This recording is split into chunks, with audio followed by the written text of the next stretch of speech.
ಎಲ್ಲರಿಗೂ ನಮಸ್ಕಾರ. ನಾನು ರಾಜೇಶ್ವರಿ. ರಾಜಿ ಅಡುಗೆ ಚಾನೆಲ್ಗೆ ನಿಮ್ಮೆಲ್ಲರಿಗೂ ಸ್ವಾಗತ. ಇವತ್ತಿನ ವಿಡಿಯೋಲಿ ಮಂಗಳೂರು, ಉಡುಪಿ, ಮಲೆನಾಡು ಸೈಡೆಲ್ಲ ತುಂಬಾ ಫೇಮಸ್ ಆಗಿರೋ ಬನ್ಸ್ ಅಥವಾ ಮಂಗಳೂರು ಬನ್ಸ್ ಹೇಗೆ ಮಾಡೋದು ಅಂತ ನೋಡೋಣ. ಈ ಬನ್ಸ್ ಅಂತೂ ತುಂಬಾ ಮೃದುವಾಗಿ ತುಂಬಾ ರುಚಿಯಾಗಿರುತ್ತೆ. ಬೆಳಿಗ್ಗೆ ಹೊತ್ತು ಬ್ರೇಕ್ಫಾಸ್ಟ್ಗೆ ಅಥವಾ ಸಂಜೆ ಹೊತ್ತು ಸ್ನ್ಯಾಕ್ಸ್ ಆಗಿ ಕೂಡ ಈ ಬನ್ಸನ್ನು ಮಾಡ್ಕೋಬಹುದು.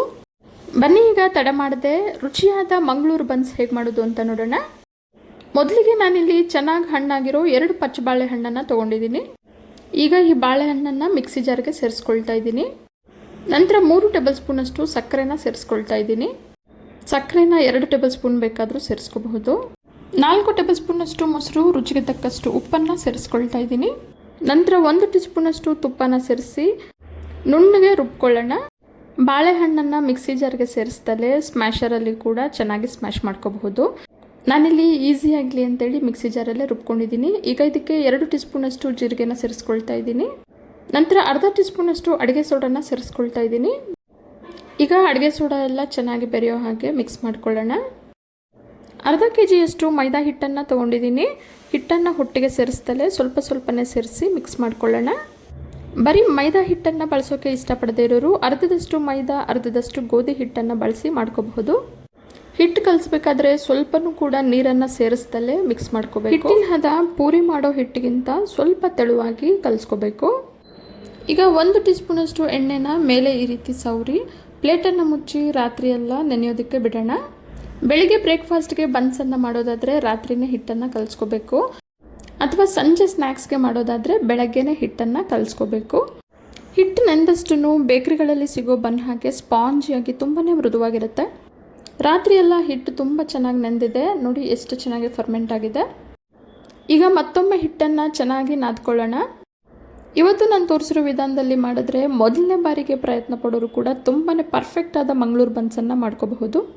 ಈಗ ಸ್ವಲ್ಪ ಮೈದಾ ಹಿಟ್ಟನ್ನು ಸೇರಿಸಿ ಮತ್ತೊಮ್ಮೆ ಹಿಟ್ಟನ್ನು ಚೆನ್ನಾಗಿ ನಾದ್ಕೊಳ್ತಾ ದಪ್ಪ ಉಂಡೆಗಳಾಗಿ ಮಾಡ್ಕೊಳ್ಳೋಣ. ಹಿಟ್ಟನ್ನು ಮತ್ತೊಮ್ಮೆ ನಾದ್ಕೊಳ್ಳೋಕ್ಕೂ ಮುಂಚೆ ಕಡಾಯಿಗೆ ಎಣ್ಣೆ ಸೇರಿಸಿ ಬಿಸಿಯಾಗೋದಕ್ಕೆ ಇಟ್ಟಿದ್ದೀನಿ. ಈಗ ಒಂದೊಂದೇ ಉಂಡೆನ ತೊಗೊಂಡು ಲಟ್ಟಿಸ್ಕೊಳ್ಳೋಣ.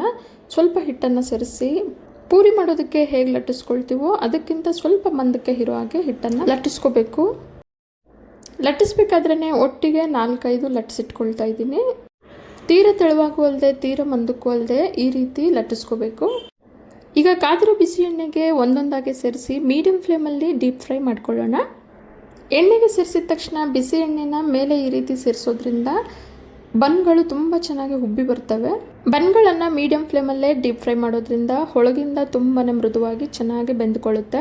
ಹೈ ಫ್ಲೇಮಲ್ಲಿಟ್ಟು ಫ್ರೈ ಮಾಡೋದ್ರಿಂದ ಮೇಲೆ ಬಣ್ಣ ಬೇಗ ಬದಲಾಗುತ್ತೆ, ಒಳಗೆ ಹಿಟ್ಟು ಹಸಿ ಹಸಿಯಾಗಿ ಇರುತ್ತೆ. ಹಾಗಾಗಿ ಮೀಡಿಯಂ ಫ್ಲೇಮಲ್ಲೇ ಹದವಾಗಿ ಚೆನ್ನಾಗಿ ಫ್ರೈ ಮಾಡ್ಕೋಬೇಕು. ಇದೇ ರೀತಿ ಮಿಕ್ಕೆಲ್ಲ ಬನ್ಗಳನ್ನು ಒಂದೊಂದೇ ಸೇರಿಸಿ ಚೆನ್ನಾಗಿ ಡೀಪ್ ಫ್ರೈ ಮಾಡ್ಕೊಳ್ಳೋಣ. ಈ ಬನ್ಗಳನ್ನು ಬಿಸಿ ಬಿಸಿಯಾಗಿ ಬೆಳಗ್ಗೆ ಬ್ರೇಕ್ಫಾಸ್ಟ್ಗೆ ಅಥವಾ ಸಂಜೆ ಹೊತ್ತು ಸ್ನ್ಯಾಕ್ಸ್ ಆಗಿ ಮಾಡ್ಕೋಬಹುದು. ಸಣ್ಣ ಮಕ್ಕಳಿಂದ ಹಿಡಿದು ಹಿರಿಯರವರೆಗೂ ಮನೇಲಿರೋರೆಲ್ಲ ತುಂಬಾ ಇಷ್ಟಪಟ್ಟು ತಿಂತಾರೆ. ಈ ಬನ್ಗಳನ್ನು ತೆಂಗಿನಕಾಯಿ ಚಟ್ನಿ ಜೊತೆಗೆ ಅಥವಾ ಸಾಂಬಾರ್ ಜೊತೆಗೆ ಸರ್ವ್ ಮಾಡ್ಕೋಬಹುದು. ನಮ್ಮನೇಲಂತೂ ಮಾಡೋದೇ ತಡ, ಯಾವ ಸಾಂಬಾರು ಬೇಡ ಚಟ್ನಿನೂ ಬೇಡ ಅಂತ 5 ನಿಮಿಷದಲ್ಲಿ ಎಲ್ಲನೂ ಕೂಡ ಸ್ವಾಹ ಮಾಡಿಬಿಡ್ತಾರೆ. ಅಷ್ಟು ರುಚಿಯಾಗಿರುತ್ತೆ. ನಾನಿವತ್ತು ಹಿಟ್ಟನ್ನು ಕಲಿಸ್ಕೊಂಡಿರೋ ಕ್ವಾಂಟಿಟಿಲಿ 10ರಿಂದ 12 ಬನ್ಸನ್ನು ಮಾಡ್ಕೋಬಹುದು. ಇದರ ಆಧಾರದ ಮೇಲೆ ನೀವು ಎಷ್ಟು ಮಾಡ್ಬೇಕು ಅಂದ್ಕೊಂಡಿದ್ದೀರೋ ಅದನ್ನು ಹೆಚ್ಚಾಗೂ ಮಾಡ್ಕೋಬಹುದು ಅಥವಾ ಕಡಿಮೆನೂ ಮಾಡ್ಕೋಬಹುದು. ಇವತ್ತಿನ ಸ್ಪೆಷಲ್ ಮಂಗಳೂರು ಬನ್ಸ್ ನಿಮಗೆಲ್ಲ ಇಷ್ಟ ಆಗಿದೆ ಅಂದ್ಕೊಂಡಿದ್ದೀನಿ. ಇಷ್ಟ ಆಗಿದ್ರೆ ಈಗಲೇ ಒಂದು ಲೈಕ್ ಮಾಡಿ, ಹಾಗೆ ನಿಮ್ಮ ಫ್ಯಾಮಿಲಿ ಆ್ಯಂಡ್ ಫ್ರೆಂಡ್ಸ್ ಜೊತೆ ಶೇರ್ ಮಾಡಿ. ಮತ್ತಷ್ಟು ಸುಲಭ ಹಾಗೂ ರುಚಿಯಾದ ರೆಸಿಪಿಗಳಿಗೋಸ್ಕರ ರಾಜಿ ಅಡುಗೆನ ಸಬ್ಸ್ಕ್ರೈಬ್ ಆಗೋದನ್ನು ಮರಿಬೇಡಿ. ಇನ್ಯಾಕೆ ವೆಯ್ಟಿಂಗ್, ಶುರು ಮಾಡಿ ಕುಕ್ಕಿಂಗ್ ಅಂತ ಹೇಳ್ತಾ ಮುಂದಿನ ವಿಡಿಯೋದಲ್ಲಿ ಸಿಗೋಣ. ಧನ್ಯವಾದಗಳು.